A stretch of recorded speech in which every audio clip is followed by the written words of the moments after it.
Hello everyone, my name is Natalie Ledwell and this is The Inspiration Show. Today on the show we're going to be talking about something very special called the Prayer Project. So please welcome my special guest, Paramahansa Jagadish. How are you, Paramahansa? Hi, good. Thank you. Pleasure to have you here and to be talking to you about this amazing project that you are the instigator of, and the change that it's actually being able to facilitate around the world.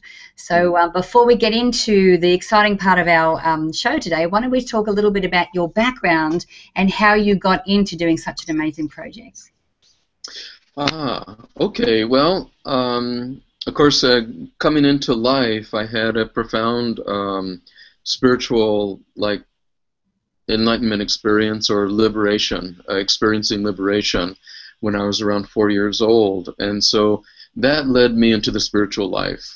From then on, everything that I could find, especially when I was around 10 years old, was when this started for me. I couldn't get enough of indigenous traditions, Buddhism, Hinduism, mystical Christianity, all of those different things. That's what I was interested in. And so I studied, I practiced as best I could, everything like that. But one interesting thing happened is something that I didn't have to create. It just happened for me.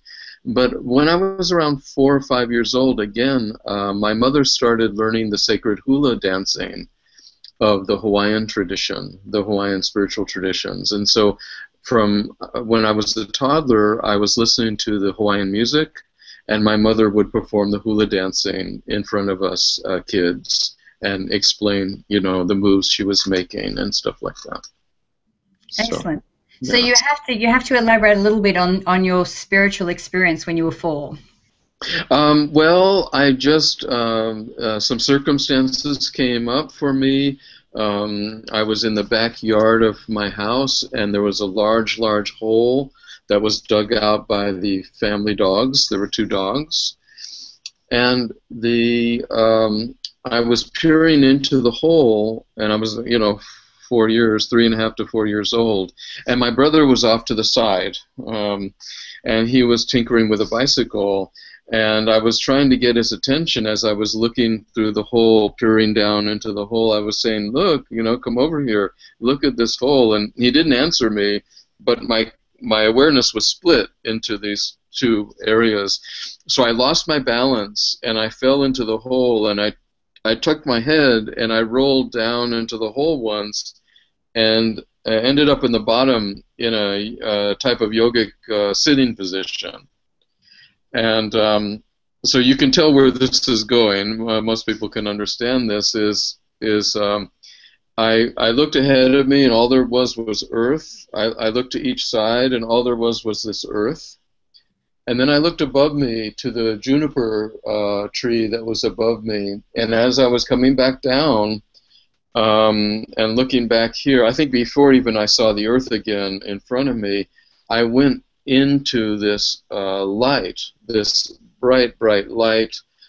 There was no sense of any time. There was no sense of any separation of anything whatsoever. So it was a total oneness, a total illumination, and knowledge, if you will, of the sacred. And so it was quite profound at 4 years old to happen. But you can see the circumstances. From this, you can just deduct that in past lives I was in caves meditating and attained those things. And so it was just bringing me up to speed in this life. And so from that point forward, were you always curious about spirituality? Oh yes, like I said, something happened where my mom brought Hawaiian spirituality to me when I couldn't, at 4 years old, what can you do? But by the time I was 10, I became vegetarian, and I dived into all the literature that I could find at 10 years old, and continue till this day to be absorbed in spirituality. Yeah. So tell me about the Prayer Project, because you seem to have a lot of different influences when it comes to spirituality, and then you also have a degree in transpersonal psychology as well. So tell me how the Prayer Project came about. Well, the prayer project came about. I wrote this book around 10 years ago, and it came about that I somehow I was probably near a TV. I was probably part of my life where I had a TV connected, and something like that. And I was seeing that there was so much suffering in the world, so much going on, and it's due to ignorance. It's due to us being covered over by ignorance and not understanding who we truly are, and all of that stuff.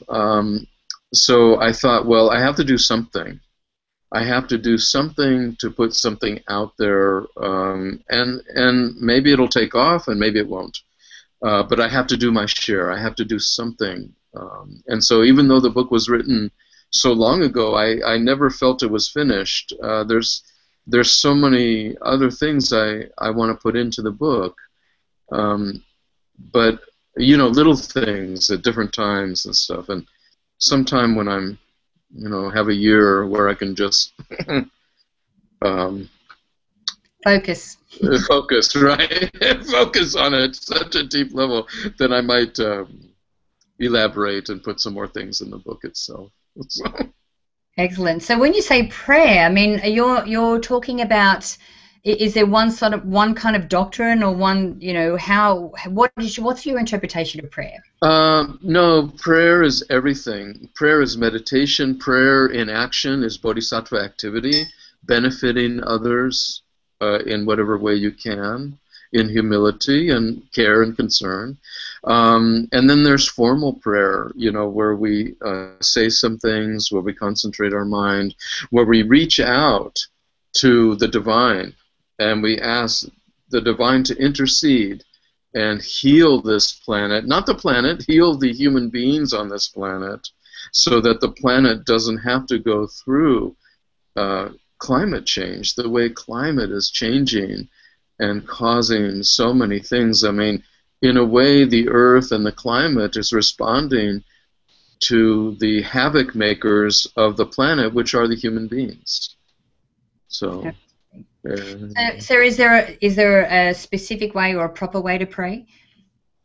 I don't think so. I think we do it with our heart. We do it in humility. But even if we do it in anger or upset, it's all prayer, so it's all good, I think. Okay. And so what's the benefits to people that are listening to this video? Like, what are the benefits to them to get involved in a project like this? That's a great question, because I know people like that answered. When we do 3 minutes of prayer 3 times a day, which is what this project is, we will notice our life becoming filled with love, and we pray for ourselves as well, first, to be purified, etc., and then we pray for the benefit of all other beings. Especially the leaders, government, religious, financial leaders, corporate leaders, all leaders, which really includes everyone, because everyone has an influence with someone else, for the purification of all those leaders. And what will happen is our own life will transform from the inside out. And when we pray for the benefit of others, you know this, because of this great bodhisattva activity, benefiting others with a pure mind and heart, all kinds of graces come into our lives. Our lives will be improved 100-fold, if you will. Yeah. Right.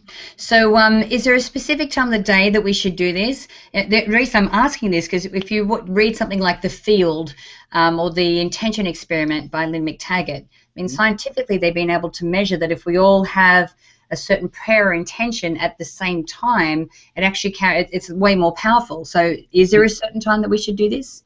Yeah, well, you know, I say do it whenever you can, because some people get hung up on times. But I say morning, noon, and night.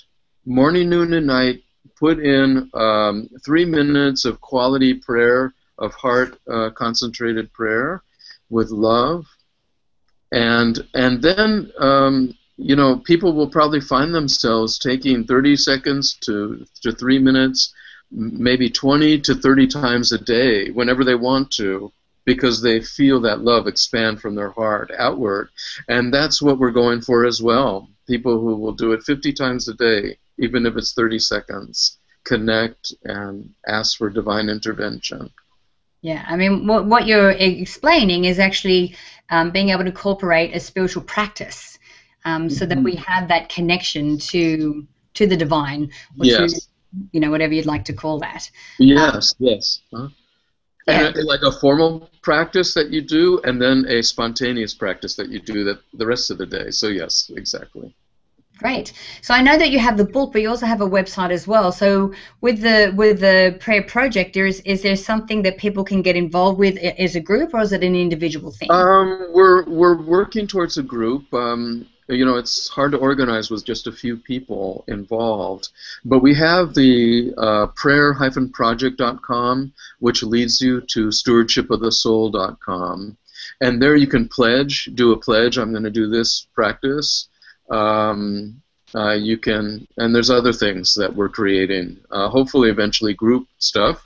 And we're going to do some live stream things in the future for people to connect all around the world. And we've done one already, but we're gearing up to do a few more. Yeah. And so anyone, it doesn't matter what kind of religious or spiritual background you have, you'll still get benefit from this. Yeah, or if you have no background. I guess. You've got somewhere to start. Yeah, exactly. That includes everyone, so all inclusive. So my next question for you is, what is your vision for the world? What is your vision that you would like to achieve with the Prayer Project? Well, it's not about me achieving anything, because whatever happens is going to happen. But we know, it's been proven over and over again, the power of prayer. And if we get together in a few 100,000 people, a few million people, we know that the more people that come together, the more powerful the results will be, both internally for everyone and externally. So I think if this takes off, or someone else's project takes off, doesn't matter whose project takes off, or one or more projects take off, but something has to take off, and then we can shift the whole consciousness of the planet, and from that we can get nature, this respectful communion with nature back in order, and then we can have our paradise on earth, So. Yeah. No, I think this is a very timely message. Because I'm not sure about you, but I know in my experience, it seems that there seems to be a mass awakening happening. Mm-hmm. We're more aware that there is more to us than this body that we walk around in. Yes, that's true. That's very true. Yeah. So a project like this is really fantastic for that. So it's prayer-project.com. Yeah, prayer-project.com. That leads you to stewardshipofthesoul.com.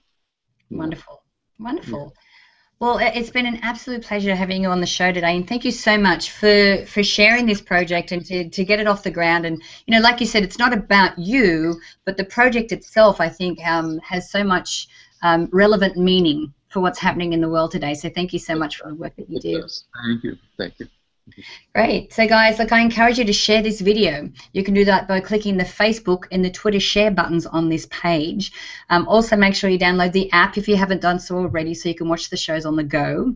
And also make sure that you leave your email in the box on this page, because I would love to send you the Manifesting with the Masters video e-course. It's actually valued at $87, and I would love to send it to you for free.